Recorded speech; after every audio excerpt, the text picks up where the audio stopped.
الحمد لله وكفى وسلام على عباده الذين اصطفى أما بعد فأعوذ بالله من الشيطان الرجيم بسم الله الرحمن الرحيم فلله الحمد رب السماوات ورب الأرض رب العالمين وله الكبرياء في السماوات والأرض وهو العزيز الحكيم. وقال النبي صلى الله عليه وسلم الحمد لله تملأ الميزان. وقال النبي صلى الله عليه وسلم سبحان الله والحمد لله تملأان أو تملأ ما بين السماء والأرض. وقال النبي صلى الله عليه وسلم كلمتان حبيبتان إلى الرحمن خفيفتان على اللسان ثقيلتان في الميزان سبحان الله وبحمده سبحان الله العظيم او كما قال علیہ الصلاۃ والسلام. میرے محترم بزرگوں اور دوستو، میں نے آپ حضرات کے سامنے قرآن مجید کی آیت اور حدیث پاک کی تلاوت کی ہے. انہی کی روشنی میں آج کچھ بات عرض کرنے کی کوشش کروں گا. آج کا جو میری گفتگو کا عنوان اور جو موضوع ہے وہ موضوع اور عنوان ہے کہ تعریف کے قابل صرف اور صرف اللہ رب العزت کی ذات ہے. اللہ تعالیٰ سے دعا کریں کہ اللہ تعالیٰ صحیح بات کہنے کی اور ہم سب کو کہنے سننے سے زیادہ عمل کرنے کی توفیق عطا فرمائے. اللہ تعالیٰ نے انسانوں کو جو خوبیاں اور کمالات عطا کیے ہیں، اگر ان کمالات اور خوبیوں کو ہم اور آپ دیکھیں اور شمار کریں اور گنیں، اگر انسان کی خوبیوں اور کمالات کا ہم اور آپ جائزہ لیں تو ہمیں اور آپ کو پتہ چلے گا کہ انسان کی جو خوبیاں اور جو کمالات ہیں وہ انسان کی اپنی ذاتی اور حقیقی خوبیاں اور کمالات نہیں ہیں، بلکہ وہ مجازی ہیں اور عارضی ہیں. اور اللہ تعالیٰ نے انسانوں کو وہ خوبیاں اور کمالات عطا کر رکھی ہیں، دے رکھی ہیں. مثال کے طور پر اگر کسی شخص کے بارے میں کہا جائے کہ فلاں شخص بڑا ہی طاقتور ہے، بڑا ہی پہلوان ہے، اس کو بہت ہی طاقت و قوت حاصل ہے، تو اس کے بارے میں کوئی شخص یہ کہہ سکتا ہے کہ اس کو جو طاقت اور قوت جو حاصل ہے، وہ طاقت اور قوت والا جو ہے، وہ جو پہلوان ہے، یہ جو خوبی اور جو کمال ہے یہ اس کا اپنا ذاتی اور حقیقی خوبی اور کمال نہیں ہے. اس کا یہ حقیقی خوبی اور کمال نہیں ہو سکتا، بلکہ اللہ تعالیٰ نے اس کو عطا کیا ہے. اور اللہ تعالیٰ جب تک چاہے گا یہ طاقت اور قوت اس کے پاس رہے گی، اور جب اللہ تعالیٰ چاہے گا تو یہ طاقت اور قوت اس سے ختم ہو جائے گی. اسی طرح اگر کسی شخص کے بارے میں کہا جائے کہ فلاں شخص بڑا ذہین ہے،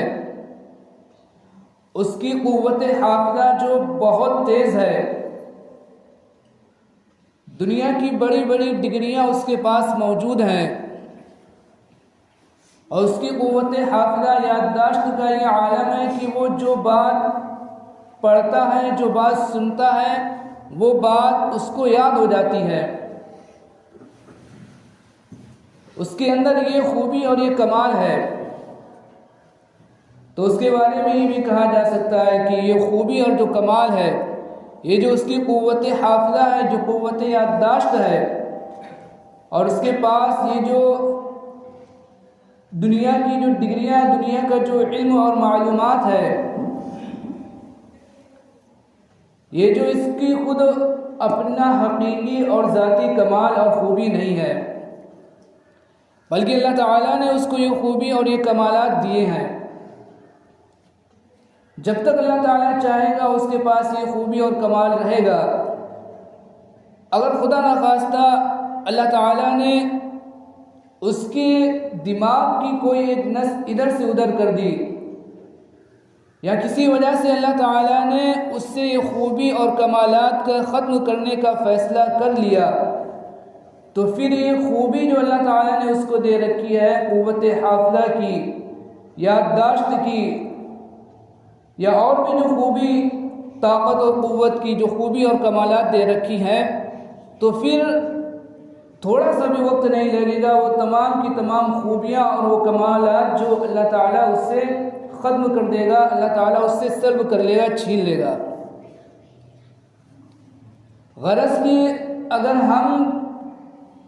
دنیا کے اندر انسانوں کو دیکھیں اور ان کی خوبیوں اور کمالات کو دیکھیں،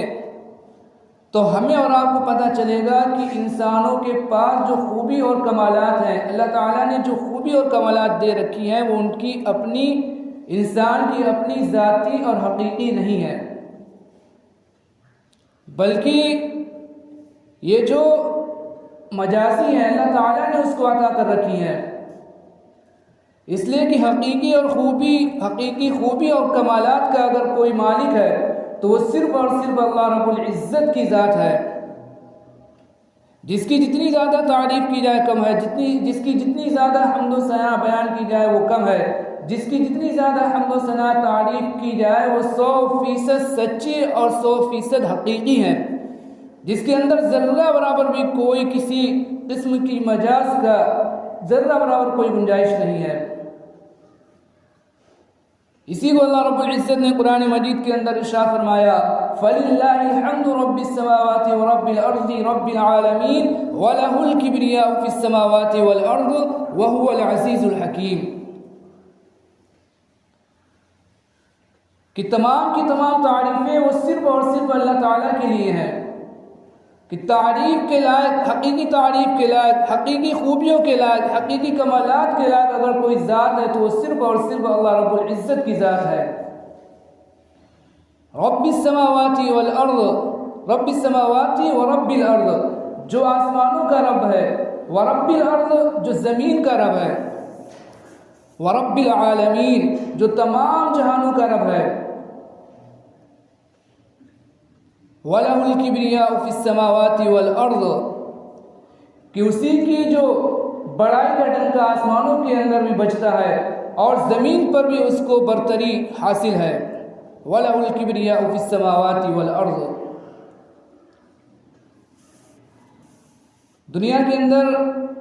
ہم اور آپ انسانوں کی حکومت کا جائزہ لیں، انسانوں کی حکومت کو اگر ہم اور آپ دیکھیں تو کوئی اگر حاکم ہوگا، کسی کی حکومت ہوگی ایک چھوٹے سے گاؤں کے اوپر، کوئی کسی قصبے کے اوپر حکومت کر رہا ہوگا، کوئی کسی شہر کے اوپر حکومت کر رہا ہوگا، کوئی کسی صوبے کے اوپر حکومت کر رہا ہوگا، کوئی کسی ملک کے اوپر حکومت کر رہا ہوگا، کوئی یہ سمجھتا ہوگا کہ میں دنیا کا سب سے سپر پاور طاقت ہوں، میرے پاس دنیا کی سب سے زیادہ سپر پاور طاقت میرے پاس موجود ہے، دنیا کی کوئی طاقت اور قوت میرا مقابلہ نہیں کر سکتی۔ لیکن اللہ تعالیٰ نے قرآن مجید کے اندر ارشاد فرمایا کہ یہ جو تمہاری طاقت اور قوت ہے، یہ جو تمہاری حکومت اور سلطنت ہے، یہ جو تمہارا اقتدار ہے اور یہ تمہارا جو اختیار ہے، اس کا یہ جو تمہارے پاس جو چیزیں ہیں، میرے اقتدار کے سامنے، میرے اختیار کے سامنے، میری حکومت کے سامنے، میرے حکم کے سامنے نہ تو تمہاری اختیار کی کوئی حیثیت ہے، نہ تمہارے اقتدار کی کوئی حیثیت ہے، نہ تمہاری سلطنت کی کوئی حیثیت ہے، نہ ہی تمہارے اختیارات کی کوئی حیثیت ہے، اس لیے کہ تمہارا جو اختیار چلتا ہے وہ زمین کے اوپر چلتا ہے، اور وہ بھی پوری زمین کے اوپر تمہارا اختیار نہیں چلتا، بلکہ زمین کے ایک چھوٹے سے ٹکڑے کے اوپر، چھوٹی سی حصے کے اوپر تمہارا اختیار چلتا ہے، اور تمہارا جو اختیار چلتا ہے وہ چند لوگوں پر چلتا ہے، چند مخلوق کے اوپر تمہارا اختیار چلتا ہے، نہ ہواؤں کے اوپر تمہارا اختیار، نہ فضاؤں کے اوپر تمہارا اختیار، نہ آسمانوں کے اوپر تمہاری حکومت، اسی طرح سمندر کے اندر جو مخلوقات ہیں نہ ان پر تمہارا کچھ اختیارات ہے۔ تمہارا جو اختیار ہے وہ صرف ایک زمین کے چھوٹے سے ایک ٹکڑے کے اوپر، چھوٹے سے ایک حصے کے اوپر اختیار ہے، اور وہ اختیار بھی بہت ہی ناقص اور ادھورا اختیار ہے کہ تمام کے تمام انسان تمہارے حکم کو ماننے کے لیے تیار نہیں، کہ جنات تمہارے حکم کو ماننے کے لیے تیار نہیں، اور اللہ رب العزت کا جو اختیار ہے، اللہ تعالیٰ کا جو اقتدار ہے، وہ صرف زمین کے اوپر اختیار نہیں ہے، بلکہ اللہ تعالیٰ کو جو اختیار حاصل ہے وہ زمین پر بھی اختیار حاصل ہے، وہ آسمان کے اوپر بھی اختیار حاصل ہے، وہ انسانوں کے اوپر بھی اللہ تعالیٰ کو اختیار حاصل ہے، جناتوں پر بھی، فضاؤں پر بھی، ہواؤں پر بھی، جنگلات پر بھی، فرشتوں پر بھی، تمام مخلوقات پر کامل اور حقیقی اگر اختیار حاصل ہے تو وہ صرف اللہ رب العزت کی ذات کو حاصل ہے، وَهُوَ الْعَزِيزُ الْحَكِيمُ، کہ وہ زبردست اور حکمت والا ہے۔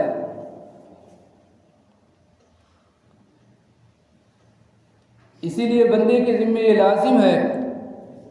کہ وہ اللہ تعالیٰ کی خوب تعریف بیان کرے، اللہ تعالیٰ کی خوب حمد و ثنا بیان کرے، اس لیے کہ اللہ تعالیٰ کی جتنی زیادہ تعریف کی جائے گی، اللہ تعالیٰ کی جتنی زیادہ حمد و ثنا بیان کی جائے گی، اس سے اللہ تعالیٰ کو خوشی ہوگی، وہ بندہ اللہ تعالیٰ کے نزدیک پسندیدہ بندہ بنتا چلا جائے گا۔ ہم آپ دنیا کے اندر دیکھ لیں کہ اگر کوئی شخص کسی دنیا دار کے پاس جاتا ہے، کسی غرض سے جاتا ہے، ملاقات کی غرض سے جاتا ہے، اپنی حاجت کو لے کر جاتا ہے، پھر وہاں جانے کے بعد وہ انسان اس دنیا دار انسان کی کیا کرتا ہے؟ تعریف کرتا ہے کہ آپ فلاں ہو، آپ کے اندر یہ خوبی ہے، آپ فلاں کام کرتے ہو۔ تو جب وہ انسان اس شخص کی تعریف کرتا ہے تو اس سے اس شخص کو خوشی ہوتی ہے، حالانکہ ہم اور آپ دیکھیں کہ اس کے اندر، انسان کے اندر جو خوبی اور کمالات ہیں وہ اس کا اپنی ذاتی اور حقیقی خوبی اور کمالات نہیں ہیں، پھر بھی اس کو ایک خوشی ہوتی ہے۔ تو وہ انسان جس کے اندر اس کی خوبی اور کمالات اس کا ذاتی اور حقیقی نہیں ہے، جب اس کی تعریف کی جائے تو اس کو خوشی ہوتی ہے، تو پھر جب اللہ تعالیٰ کی تعریف کی جائے، اللہ تعالیٰ کی تعریف اور خوبیاں بیان کی جائیں، اللہ تعالیٰ کی کمالات کی تعریف کی جائے، اللہ تعالیٰ کی قدرت کی تعریف کی جائے، جو اللہ تعالیٰ کی حقیقی ہیں، اس کی ذاتی ہیں، تو پھر اللہ تعالیٰ کو کتنی زیادہ خوشی ہوگی۔ اس لیے حدیث پاک کے اندر آتا ہے، دعا کے آداب میں یہ بتلایا جاتا ہے کہ جب انسان دعا مانگے تو سب سے پہلے اللہ تعالیٰ کی تعریف بیان کرے، اللہ تعالیٰ کی خوب تعریف کرے، پھر حضور پاک صلی اللہ علیہ وسلم پر درود بھیجے، پھر دعا مانگے۔ ایک حدیث پاک کے اندر آتا ہے کہ حضور پاک صلی اللہ علیہ وسلم مسجد کے اندر تشریف فرماتے ہیں، ایک صحابی آئے اور انہوں نے 2 رکعت نماز کی نیت باندھی، اور جب انہوں نے سلام پھیرا تو سلام پھیرنے کے بعد فوراً دعا کرنے لگے، اللہم اغفر لی وارحمنی۔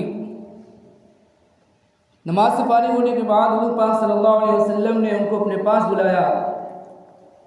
اور ان سے کہا کہ تم نے یہ ٹھیک نہیں کیا،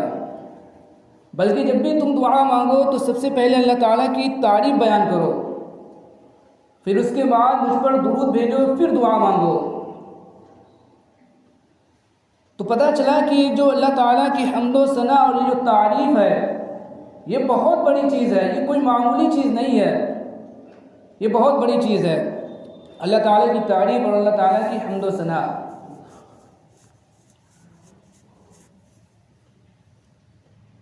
حدیث پاک کے اندر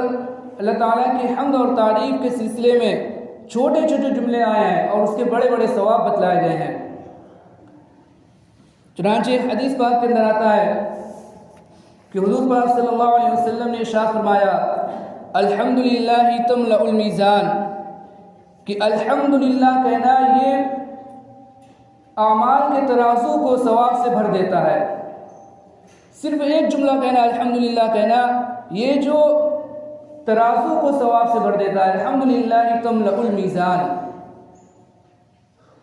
اسی طرح ایک اور حدیث کے اندر آتا ہے حضور پاک صلی اللہ علیہ وسلم نے ارشاد فرمایا سبحان اللہ والحمدللہ تملأان او تملأ ما بین السماء والارض، کہ سبحان اللہ اور الحمدللہ کہنا یہ زمین اور آسمان کے درمیان جو خلا ہے اس کو ثواب سے بھر دیتا ہے۔ اسی طرح ایک اور حدیث پاک کے اندر آتا ہے حضور پاک صلی اللہ علیہ وسلم نے ارشاد فرمایا کلمتان حبیبتان الی الرحمن خفیفتان علی اللسان ثقیلتان فی المیزان سبحان اللہ وبحمدہ سبحان اللہ العظیم، کہ دو جملے ایسے، دو کلمے ایسے ہیں جو اللہ تعالیٰ کو بہت زیادہ پسندیدہ ہیں، اور وہ جملے زبان پر بہت زیادہ مشکل نہیں ہے کہ ان کی ادائیگی دشوار ہو، بلکہ بہت ہی ہلکے پھلکے ہیں، بہت ہی آسانی کے ساتھ ان کی ادائیگی کی جا سکتی ہے، بہت ہی آسانی کے ساتھ ان کو پڑھا جا سکتا ہے،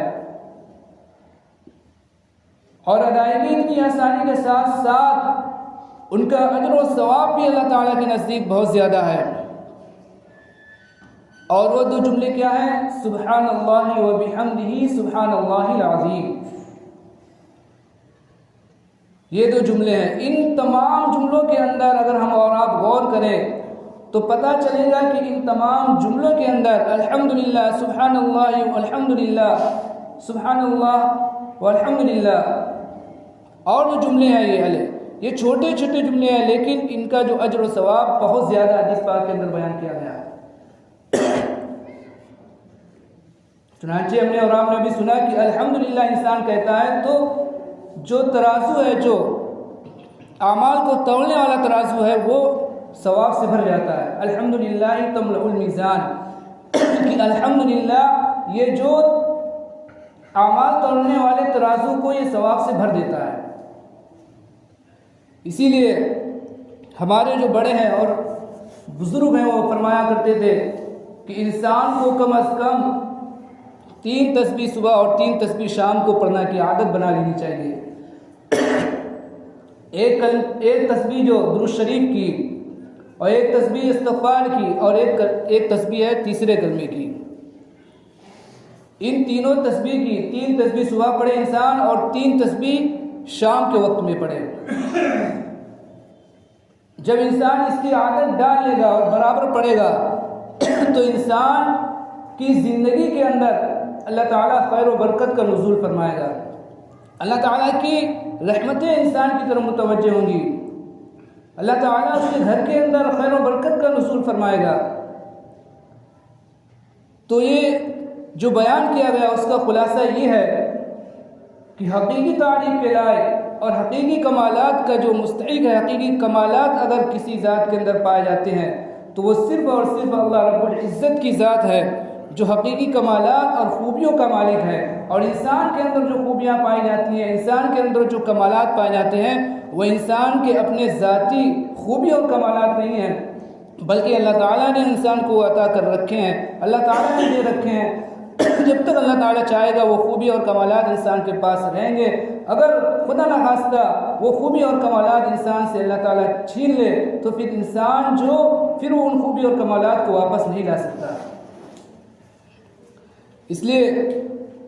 جب حقیقی خوبی اور کمالات کا مالک صرف اور صرف اللہ رب العزت ہے تو ہمیں اور آپ کو صرف اور صرف اللہ رب العزت کے حکم کی اطاعت کرنی چاہیے، اللہ تعالیٰ کے حکم کے مطابق اپنی زندگی گزارنی چاہیے، اللہ تعالیٰ کی فرما برداری ہمیں اور آپ کو کرنا چاہیے، اور نافرمانی سے ہمیں اور آپ کو اپنے آپ کو بچانا چاہیے۔ اپنی زندگی ہم اور آپ اللہ تعالیٰ کے بتائے ہوئے طریقے کے مطابق گزاریں، اور اللہ تعالیٰ نے جن باتوں سے ہمیں اور آپ کو منع کیا ہے ان تمام باتوں سے ہم اپنے آپ کو بچا کر رکھیں، ان تمام باتوں سے دور رہ کر ہم اور زندگی گزاریں، اس لیے کہ حقیقی کمالات اور خوبیوں کا صرف اور صرف اگر کوئی مالک ہے تو وہ صرف اللہ رب العزت کی ذات ہے۔ وقت ہو گیا ہے، اپنی بات کو یہ پاس ختم کرتا ہوں. اللہ تعالیٰ سے دعا کریں کہ اللہ تعالیٰ ہم سب کو کہنے سننے سے زیادہ عمل کرنے کی توفیق عطا فرمائے. آمین. وما علینا الا البلاغ المبین.